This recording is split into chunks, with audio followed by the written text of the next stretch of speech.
music, as an art form, is essentially playful. We say you play the piano. You don't work the piano.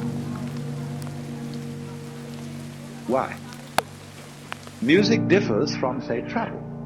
When you travel, you are trying to get somewhere. And of course, we, because being a very compulsive and purposive culture, are busy getting everywhere faster and faster and faster till we eliminate the distance between places. I mean, with the modern jet travel, you can arrive almost instantaneously. What happens as a result of that is that the two ends of your journey become the same place. So you eliminate the distance and you eliminate the journey. Because the fun of the journey is to travel, not to obliterate travel. So then, in music, though, one doesn't make the end of a composition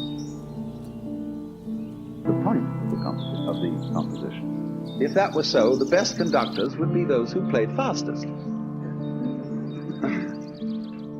And there would be composers who wrote only finales.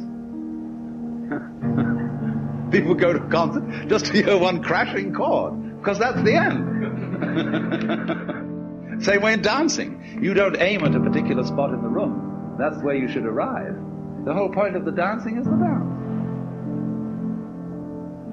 Look at the people who live to retire and put those savings away. And then when they're 65, they don't have any energy left, they're more or less impotent, and they go and rot in an old people's senior citizens community. Because we've simply cheated ourselves the whole way down the line. We thought of life by analogy with a journey, with a pilgrimage, which had a serious purpose at the end, and the thing was to get to that end, success or whatever it is, or maybe heaven after you're dead. But we missed the point the whole way along. It was a musical thing, and you were supposed to sing or to dance while the music was being played. But you had to do that. You didn't let it happen. And so, in this way, the human being sometimes becomes an organism for self-frustration. Let's take Korzybski called man a time binder.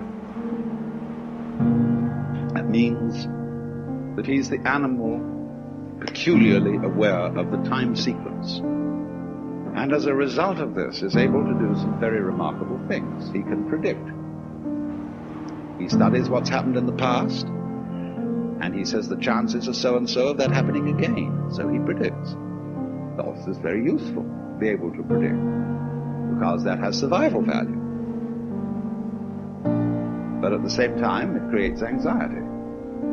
You pay for this increased survival ability involved in prediction by knowing that in the end you won't succeed.